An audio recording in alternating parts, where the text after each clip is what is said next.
We got a ghost town, a new camera, and ancient buildings. Let's navigate it.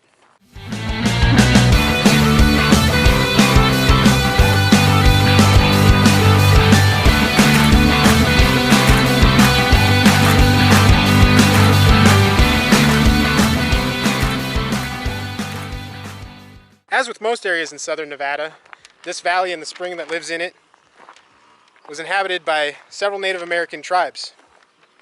Then in 1830, as settlers were moving across the landscape, the spring was first documented.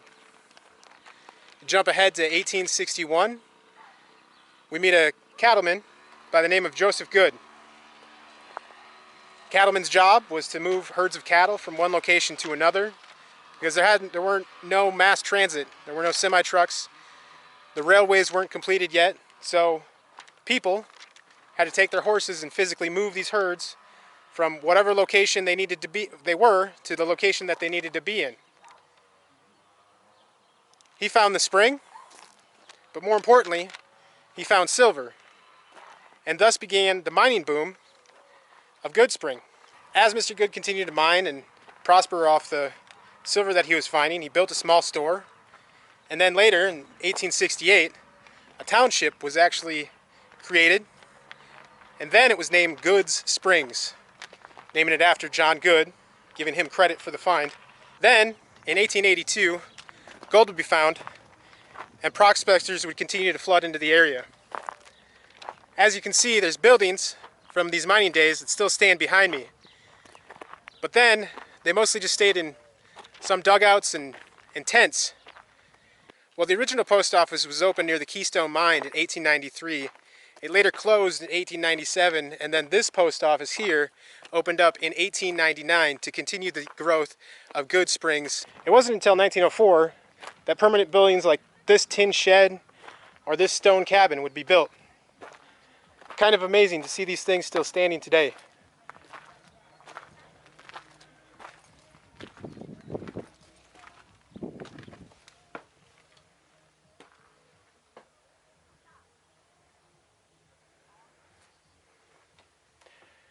The process for building this cabin is actually quite arduous, and it would make sense. As you can see, the walls still stand, the timbers are still in place. Even back here, you can see in the roof, we have a hole for the stovepipe.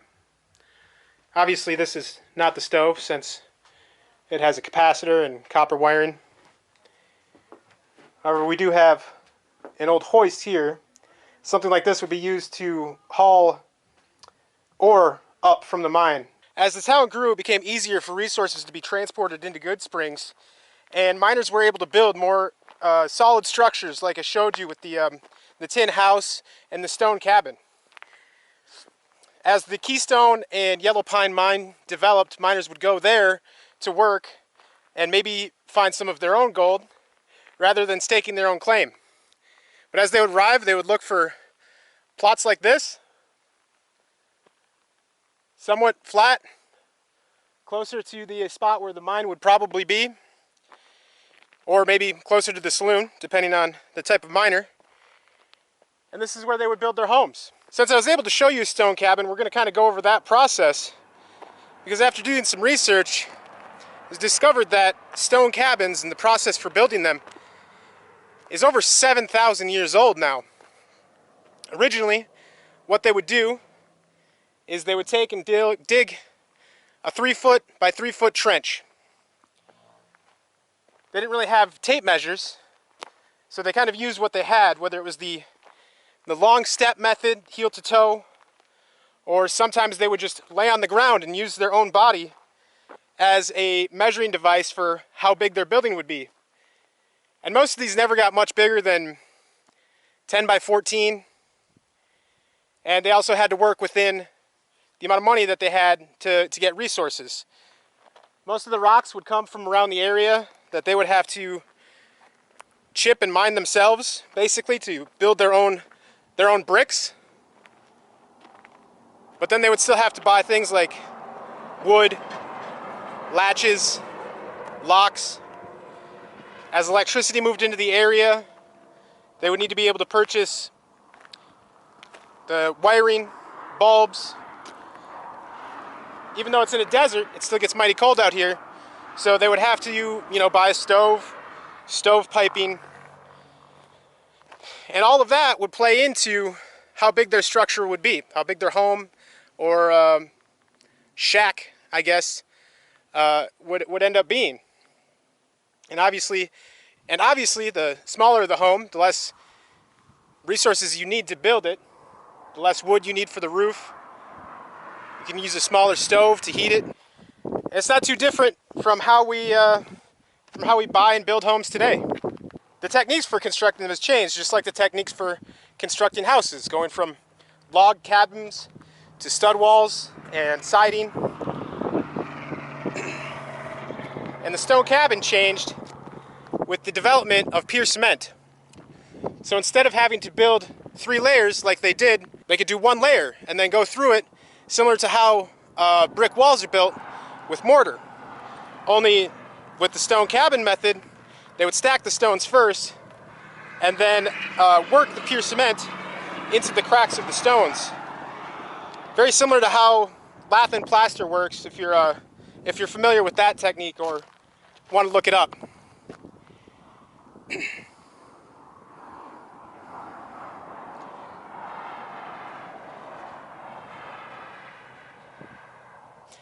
Even with the cement, the trench still needed to be there. They had shovels, they had pickaxes, and they needed them.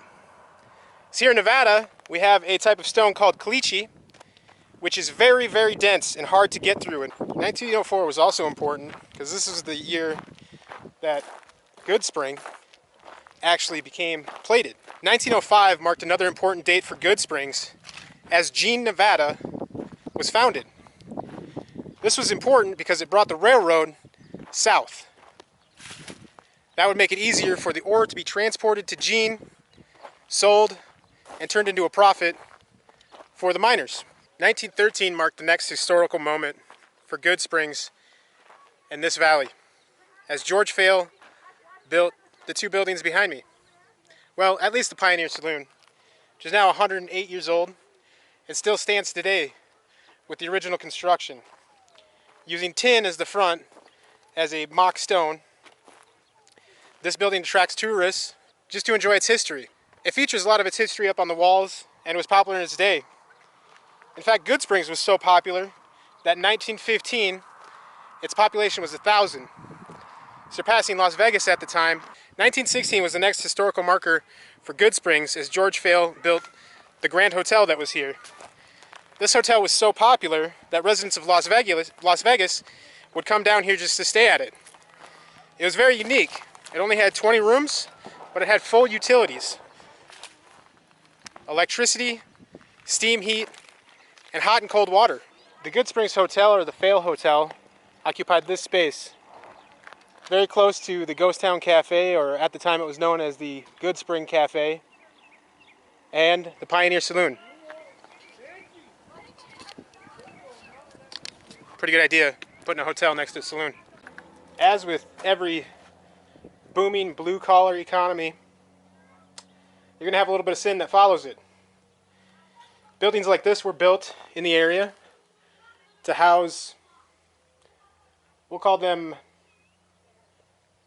hourly satisfaction workers.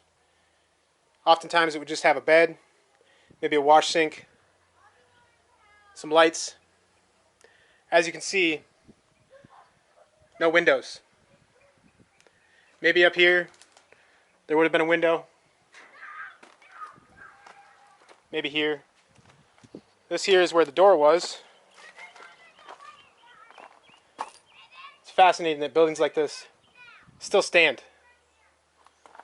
From what I've read, this corrugated tin here was produced by Sears and Roebuck, and you can even find some of their stamps on it.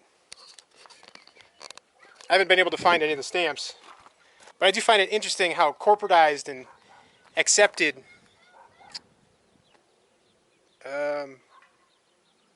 sexual careers were back in the day.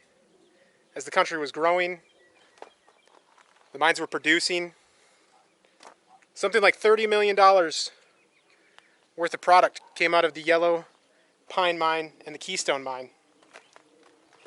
And to think that a structure we'd built like this for physical services kind of blows my mind. Is as you watch TV, movies, even news, most people refer to individuals in that type of career as streetwalkers. Whereas, while the company was growing, they're actually given physical locations. It's weird how times change. Now we're actually doing this. Ready? Here we go. Well, the original post office was opened near the Keystone Mine in 1893. It later closed in 1897, and then this post office here opened up in 1899 to continue the growth of Goodsprings with the Keystone Mine and later the Yellow Pine Mine. As with all mines, the oil runs out, the veins run dry, and the areas just dry out. Today, the population of Goodsprings is around 200 and mostly thrives on tourist interaction. They've embraced the historical significance of the mine's success and even some of the tragedy. This mountain behind me is the Potosi Mountain, where Carol Lombard and several others died in a plane crash while she was on her way back to Hollywood to confront her then husband, Clark Gable, after hearing rumors that he may be sleeping around on her. Kind of interesting, though. As the town is dying, its last real famous moment is the death of a famous person. But the town continues.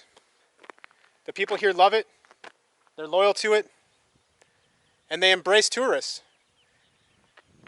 They want to share the vast successes of the mines that were, tell the stories, and embrace the history. What more could you ask for? Well, I did it again. I forgot to shoot the closing well in Goodsprings, but I am here. If you guys have made it this far, remember, I really appreciate it. Thank you so much for being here. I hit 20 subscribers recently, and I'm planning on doing a 20 subscriber special just because I can, and I think it will be fun. I'm not sure what we're going to do yet. If you have a suggestion, leave it down in them comments. Let me know what you think. I want to make something weird and special and fun. If you are not a subscriber and you've made it this far, please feel free to give me those 3 clicks so you can join me in my next adventure. I'm not sure where we're going. We are either going east or west, but we are definitely crossing state lines. Yay. And I also have 4 other shows. Remember, every day is a different show, different thing that I'm into. And sometimes you can even catch this pretty girl, hanging out with us. So, you guys have a great day. Cheers. Stay happy. Stay healthy.